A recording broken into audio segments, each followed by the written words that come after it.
Quand vous prenez Afrique du Sud, quand vous prenez Kenya, quand vous prenez Ghana, quand vous prenez Nigeria, c'est vrai, on est tous en Afrique, mais au moins, pour eux, est mieux. Tout simplement parce qu'ils font preuve de créativité. Ils sont plus entreprenants. On ne les maintient pas dans la mentalité de bureaucratie.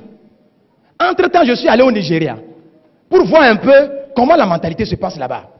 Parce que moi aussi, je suis africain francophone, 100%. Mais ma mentalité a changé très tôt. C'est ça qui a fait la différence. Alors quand je suis allé au Nigeria surtout, mesdames, j'étais choqué. J'étais même aigri au début. Je vois l'étudiant, suivez attentivement, l'étudiant nigérian vient en classe en voiture 4x4 new, pas acheté au port. Hey, le premier jour quand j'ai vu, il dit, hey, parfois moi je pose la question, are you a student?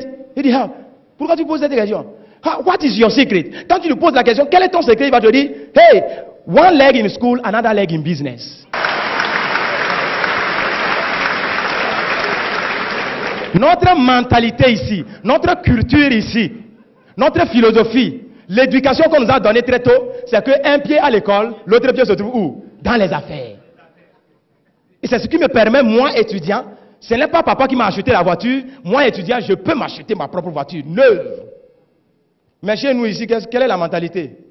Two legs in school bien collés, c'est-à-dire 2 pieds à l'école bien collés. À la fin des études, les two legs reviennent aussi à la maison, bien collés à la maison. On regarde la télévision, on mange, on insulte les parents, on insulte les présidents. On croit que c'est eux qui ont fait quelque chose. Maintenant, l'anglophone, quand il a fini ses études, étant donné que l'habitude est une seconde nature, s'il cherche l'emploi et il trouve cet emploi, il le fait très bien. Parce qu'il se dit, ça c'est ma contribution en tant que fonctionnaire pour le développement de ma nation. Il le fait très bien. S'il est ingénieur en informatique, ingénieur en cours, il le fait très bien. Mais il fait toujours one leg in office, another leg in business.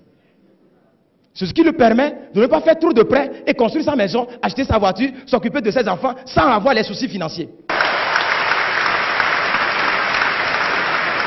Mais revenons chez nous, en Afrique francophone. Quand on a écrit j'ai l'honneur plus de 1000 fois, personne n'a répondu. Le jour où on gagne ce boulot, praise the Lord. Alléluia. Two legs in office, bien collés in office. Quand on finit, les two legs reviennent à la maison, bien collés. On regarde la télévision, on mange un peu. Vous savez, là où nous on est puissant en termes de libération de notre potentiel, c'est notre potentiel sexuel. Quand on finit de manger, on regarde les journaux. Tout ce qu'on dit dans les journaux, c'est la négativité. On est énervé encore.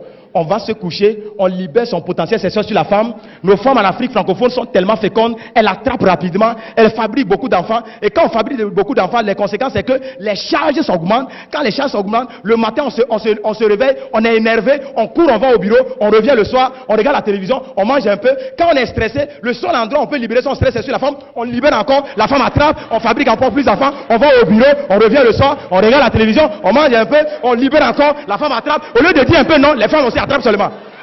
Et on a fabriqué tellement d'enfants, les charges ont augmenté, papa est stressé, actuellement il a 30 ans, mais il a tension, il a diabète, lui seul. C'est ça l'Afrique francophone, mesdames et messieurs.